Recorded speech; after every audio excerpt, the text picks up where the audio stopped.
ఇవాటి నుంచి మనం శ్రీ వెంకటేశ్వర సుప్రభాతం, దాని తదుపరి స్తోత్రము, దాని తదుపరి ప్రవృత్తి, దాని తదుపరి మంగళాచరణ, వీటి గురించి సవివరంగా ఉంటాం.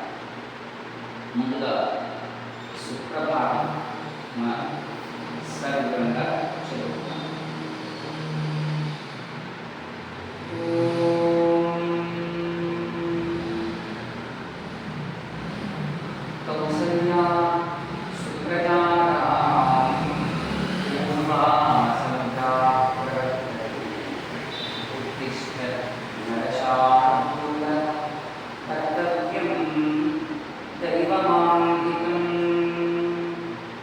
ఇది శ్రీ వెంకటేశ్వర సుప్రభాత స్తోత్రంలో మొదటి శ్లోకం.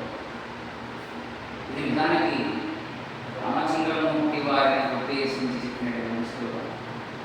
ఇది రామాయణంలో బాలకాండలో రామచంద్రమూర్తి వారు విశ్వామిత్రుల వారితో వారి యొక్క తండ్రి గారి యొక్క పంపున తాను తన సోదరుడైనటువంటి లక్ష్మణస్వామి కూడా విశ్వామిత్రుల వారితో వారి యొక్క యాగాన్ని సంరక్షించడానికి సిద్ధాశ్రమానికి ప్రయాణం చేసుకుంటే దారిలో గంగా తీరం దాటవలసి వస్తే అక్కడ ఆ రోజు రాత్రి వారు ఆడుతారు. అప్పుడు తర్వాత రోజు ఉదయమే ఆ విశ్వామిత్రుల వారు ఈ రామచంద్రమూర్తిని ఉద్దేశించి చెప్పినటువంటి శ్లోకం ఇది. కౌసల్య సుప్రజ, ప్రజ అంటే సంతానం, సుప్రజ అంటే మంచి సంతానం. ఎవరికి? కౌసల్య. అలాంటి కౌసల్యాదేవికి మంచి సంతానంగా ఉన్నటువంటి పూర్వా సంధ్యా ప్రవర్తతే. సూర్యుడు ఉదయించేటువంటి సమయం అవుతుంది.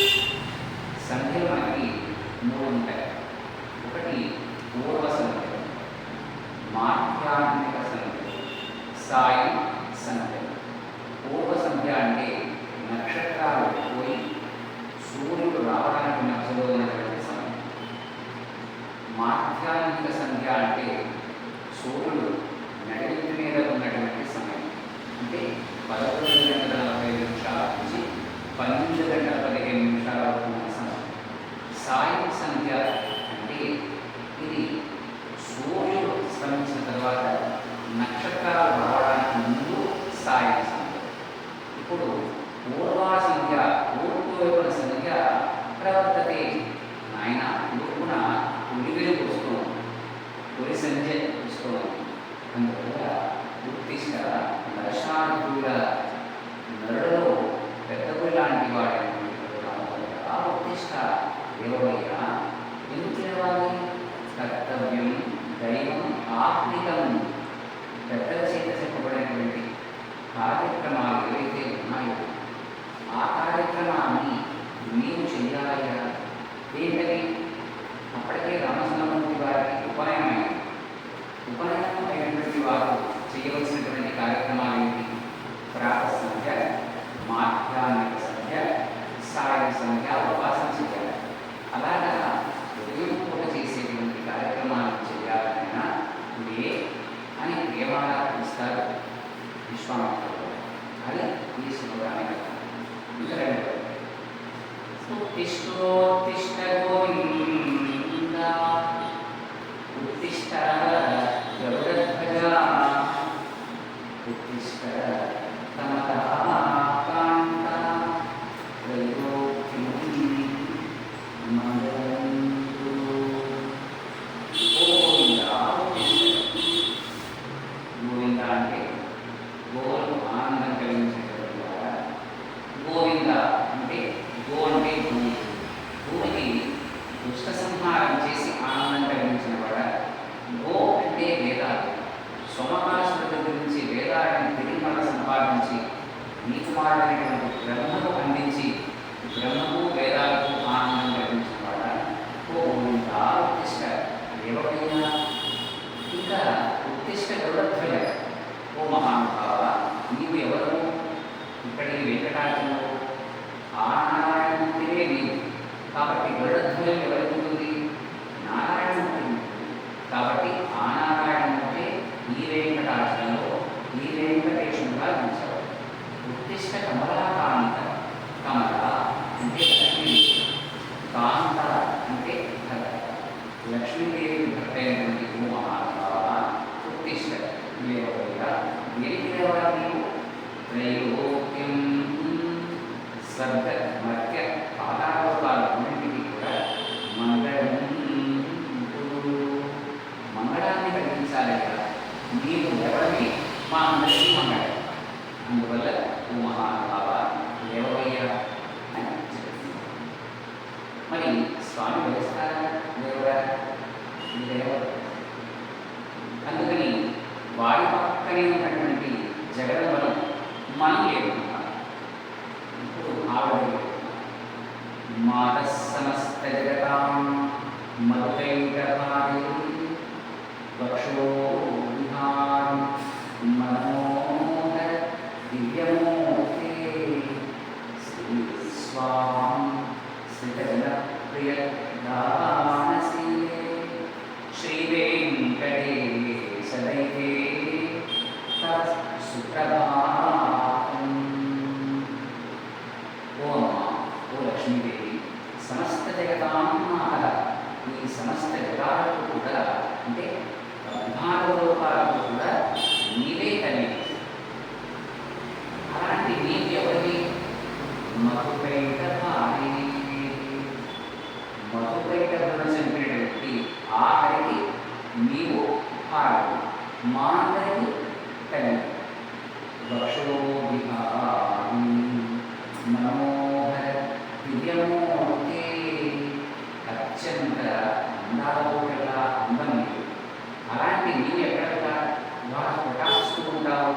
స్వామివారి యొక్క వక్షస్థలంలో మీరు ఎప్పుడున్న అంతరాయం దాకా వెళ్ళడానికి కనుక సమయం ఉంటే శుక్రవారం అభిషేకం చేస్తారు, గురువారం స్నానం చేస్తారు.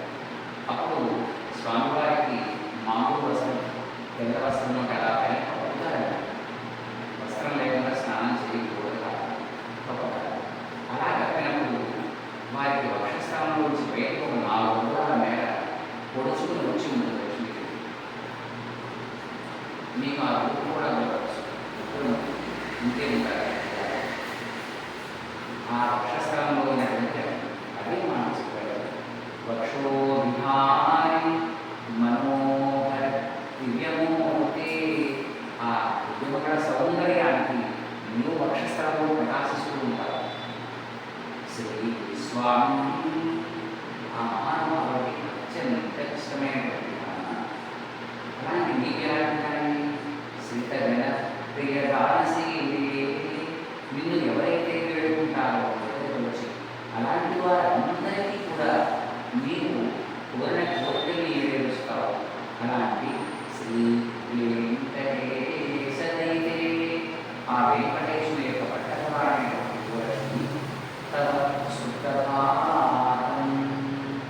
నీకు సుప్రభాతం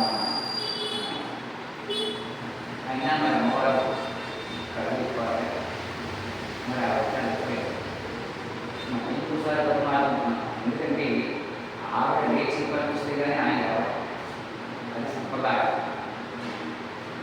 ఆయన పడుతున్నంత వరకు ఆవిడ కూడా పడుకోవాల్సింది. లేచి పని వచ్చేస్తారంటే అందుకని మళ్ళీ ఇంకోసారి చెప్తాను.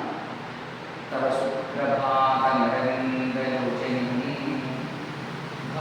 ప్రసన్న చంద్రవంతరి దిశంకరేంద్రలలితాంబురజ్జతి వృషశైలనాథ దైతే దయాకే. మీ సుప్రభాతం ఎలాంటి మీ సుప్రభాతం? అరవిందలోచనే కామరపు లాంటి లేక కామర రేకులు లాంటి కళ్ళు కలిగినటువంటి మీకు ఓ జగజ్జనని సుప్రభాతం. భవత్ ప్రసన్న ముఖచంద్రమండలి. ఆ లేచినప్పుడు ఒక్కసారిగా లేవద్దు, నిదానంగా లేవాలి. ఎందుకంటే నీ కంటిలో ఉండేటువంటి వెలుగు చీరను నేను చూడలేను.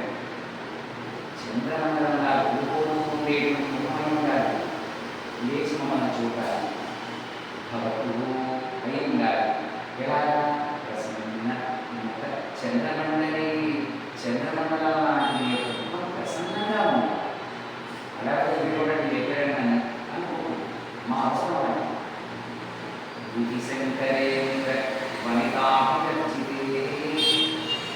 విధి అంటే బ్రహ్మ, శంకర అంటే శంకరుడు, తర్వాత ఇంద్ర ఇంద్రుడు, బ్రహ్మదేవుని యొక్క భార్యమైనటువంటి సరస్వతి, శంకరుని భార్యమైనటువంటి పార్వతి, ఇంద్రుని భార్యమైనటువంటి శచీదేవి, వాళ్ళు నిన్ను ఎప్పుడూ కూడా అర్చిస్తూ ఉంటారు. ఈ మాట్లాడిన తర్వాత అదేంటి అనిపించవచ్చు, కానీ వీళ్ళు ఒకరిని ఒకరు రచిస్తారు. సచామరమావాణి సవ్య దక్షిణ సేవిత అని లలితా సహస్రనామంలో వస్తుంది. లక్ష్మీదేవి, వాణి అంటే సరస్వతి, ఇద్దరు కూడా ఆ త్రిపుర సుందరి అమ్మవారికి ఇంజాములు తీస్తూ ఉంటారు. ఇక్కడ ఏమన్నారు? విధి శంకరేంద్ర వనితాభిరచితే. ఆముఖులం వచ్చేటంట నీవు రచించబడుతున్నావు. అలాంటి వృషశైలనాథ వైదేహి, వృషాద్రి పర్వతం మీద ఉన్నటువంటి ఆ వెంకటేశ్వరుని యొక్క భార్యమైనటువంటి ఓ జగజ్జనని, ఓ ధ్యానే, కృప చూపించేటువంటి, ప్రియ చూపించేటువంటి ఓ అమ్మ,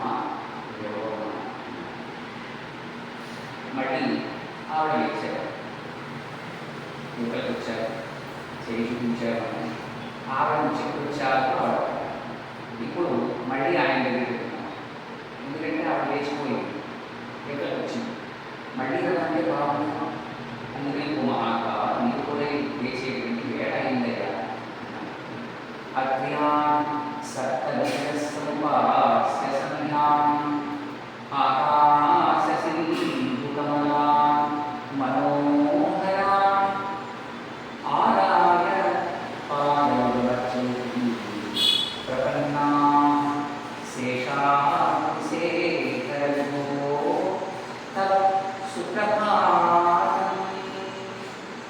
అత్ర్యాన్ సప్తర్షయః కశ్యపోత్రికాలు విశ్వామిత్రో గౌతమః వశిష్ఠో చమదగ్నిశ్చ సప్తైతే ఋషయస్తదా.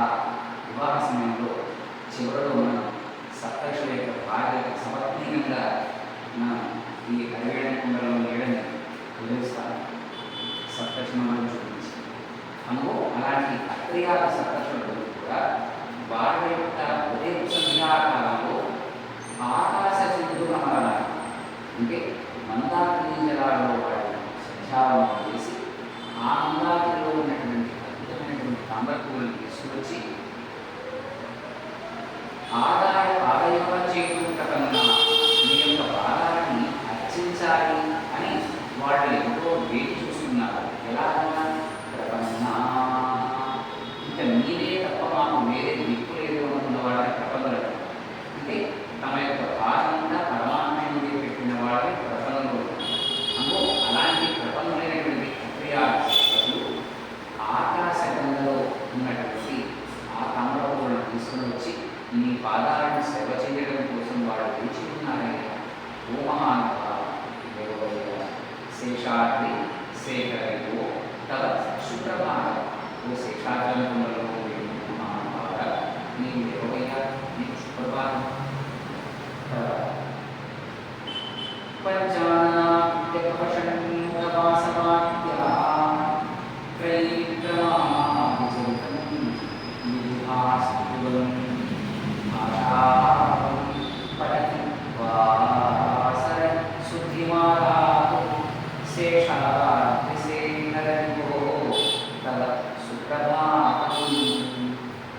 పంచాన 5 ముఖాలు గలవాడు,